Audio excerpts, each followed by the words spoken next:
Welcome to the Jameela Adams Experience podcast. This is a place to be if you're a woman over 40 who wants to feel inspired, empowered, and heard. Jameela Adams, your host, will be talking about how to find joy and happiness in the face of life's challenges. So come and join the experience.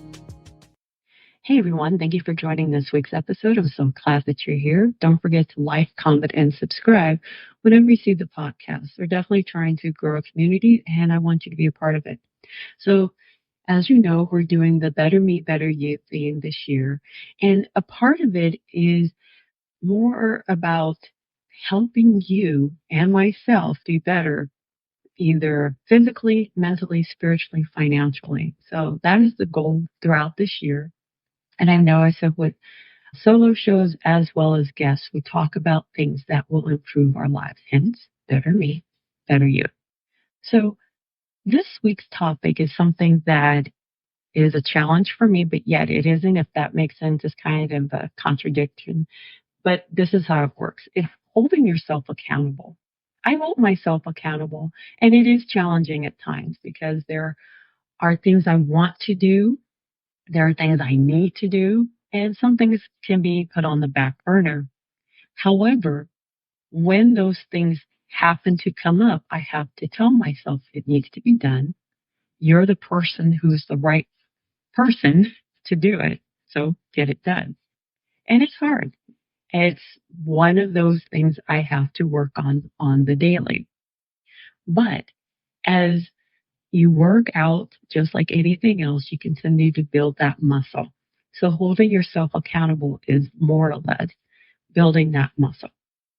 And it requires things of yourself that you really don't want to face, but you have to.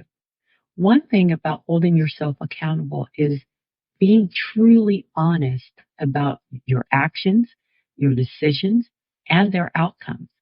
This means acknowledging both your successes and your mistakes. Self-deception can hinder progress. I remember there was a Bible verse that talks about how the heart is deceitful, and it really is, because you have this vision of what you want, but is it really for you? And you have to put that in consideration. So by facing the truth head on, even when it's uncomfortable, it's for genuine improvement. The other thing you have to do in order to hold yourself accountable is setting clear goals and expectations. At the beginning of the year, I had a vision board, and I know I've talked about this in previous episodes. And it is a constant reminder because I have it on my office wall, and I look at it, and it tells me the things I need to work on. One of the things, because there are many, that I needed to improve my health as far as staying on a more vegetable, more protein type base. And so far it seems to be working. I just haven't been doing the servings. So I've been eating vegetables. However, my servings isn't that great. So I told myself I would like to eat at least 5 servings of vegetables throughout the week. And I need to work on that. But at least I know it's something that has to be done. So that is my clear-cut goal, is to have 5 servings of vegetables. The other thing that I'm working on is my spirituality and being more diligent, which I can honestly say that is something I look forward to doing in the morning. It helps me set my intentions. And I know I've talked about this before, but it really helps me to get going with my day. Now, with that being said, when you create vague or unrealistic goals, it makes it hard to track your performance because you never put a defining timeline or characteristics of the goal that you're trying to reach. And that part, you really have to sit down and say, okay, what am I working on and why isn't it working? How can I do better? And you have to cut back and look at your actions. The one thing also, I should say, the other thing about holding yourself accountable is it demands consistency and discipline. And in a previous episode, I had talked about the difference between motivation and discipline. Motivation is fleeting. Discipline will keep you going. So regularly reviewing your progress, Maintaining a disciplined approach to your goals is essential. Like I said, for me, I need to get back on eating more vegetables. So I have to cut out my junk food intake and replace it with vegetables or some sort of protein. In the long run, this will help improve my, health and well being. So, in order for me to create a routine, I have to figure out what is the best routine for me. And same with you. But if you make vague or unrealistic goals, you become, and we've all done this, like a bratty teenager. I don't want to do this, and you throw your hands up and you stomp your feet and walk away. You can't do that if you are trying to hold yourself accountable.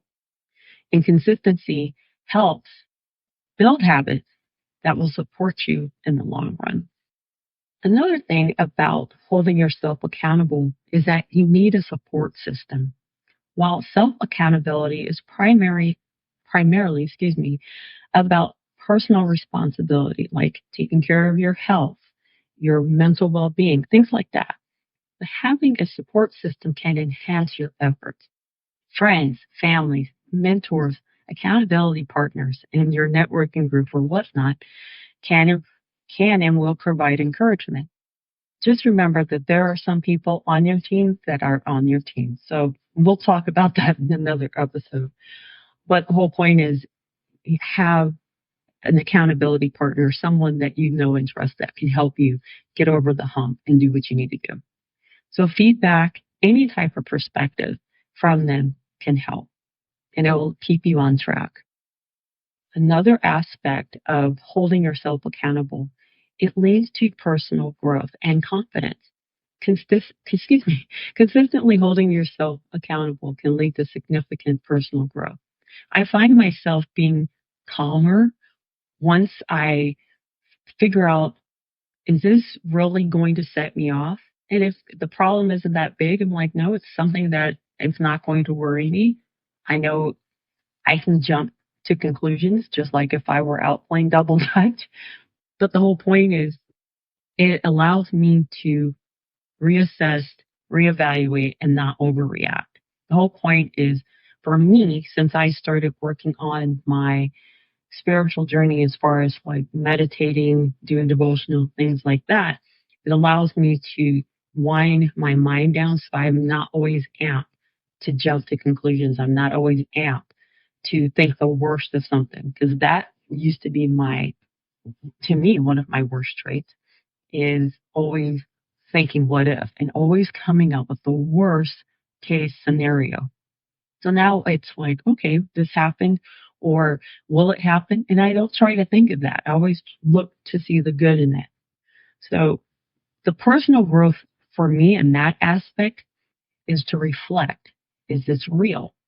I remember there was this acronym called FEAR. And it was, what was it?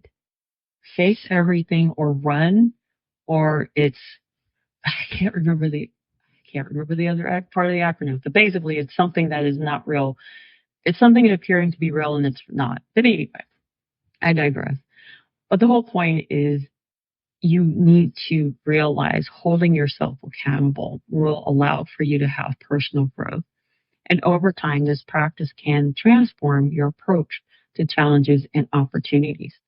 See, the thing is, and especially since I'm a business owner, I know everything pretty much falls on me. And I have to look at it not only from a business perspective, but a personal perspective because I am my brand.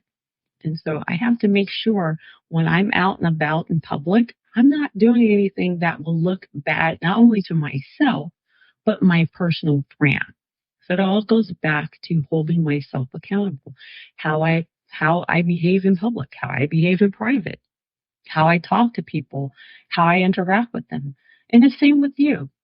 You basically represent yourself and or your family or your company or whatever. And you have to be very diligent in your behavior and how you speak and how you approach people. And that's when maturity comes in. I'm very, very blessed and fortunate to reach the age that I have and look back on all the things that I had done. And when I was younger, I'm like, wow. I didn't hold myself accountable. I hold myself accountable now, but back then I could care less, and that's not good. But the whole point is, with maturity comes wisdom, and when wisdom, you know how to hold and act accordingly.